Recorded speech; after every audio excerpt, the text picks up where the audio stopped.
masalah itu dari kacamatanya Tuhan, bukan kacamatanya kita.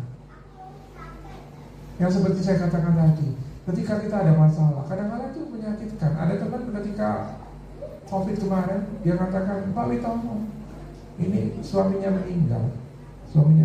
Dia nggak seorang ibu rumah tangga, di mana urusan pekerjaan dia nggak tahu sama sekali. Coba, anak masih membutuhkan biaya untuk sekolah, dan dia ditinggal, di mana untuk menjalankan roda ekonomi di rumahnya itu dia nggak tahu persis, karena suaminya tidak menginginkan dia itu ikut cari-cari. Tapi namanya corona nggak pandang bulu, disapu meninggal. Dan dia katakan, apa sih yang Tuhan izinkan itu apa? Loh, aku sudah melakukan sepertinya, ya aku melayani. Aku sudah doa juga, kok Tuhan izinkan. Tapi sekarang itu dia bisa melihat bahwa Tuhan pakai dia itu untuk ngopeni para janda. Dan dia katakan, sekarang itu anggotaku tuh ada 70 para janda-janda yang putus asa.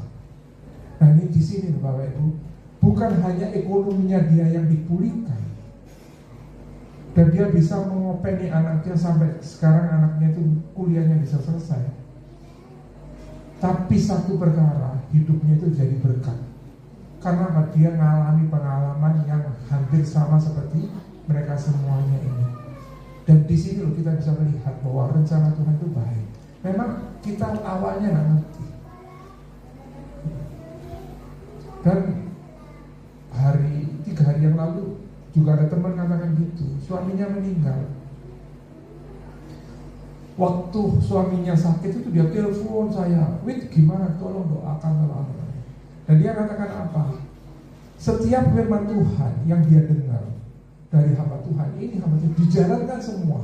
Dan dia ketika suaminya akhirnya dipanggil pulang, dia katakan gini, percuma aku bela Tuhan ini, tidak ada pertolongan.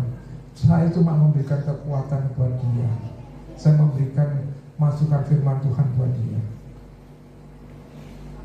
Kemarin dia bisa cerita sambil gini, Tuhan itu baik loh, gitu. Loh, kok kamu? Suamiku tuh meninggal. Waktu itu aku sempat protes, tapi sekarang aku bisa melihat bahwa suamiku di dalam keluarga itu diperlakukan tidak baik. Ada kerjaan yang harus dikerjai oleh sesama saudara. Suaminya ini diminta untuk tanda tangan, baik itu hutang maupun apa. Tapi dia tidak mengetahui untuk apa. Karena apa? Yang mengontrol semuanya itu kakaknya. Justru sekarang ini ada masalah. Dan dia mengatakan apa? Semuanya pemegang saham, rekeningnya itu dibekukan. Tapi rekeningku tidak dibekukan. Tuhan begitu baik.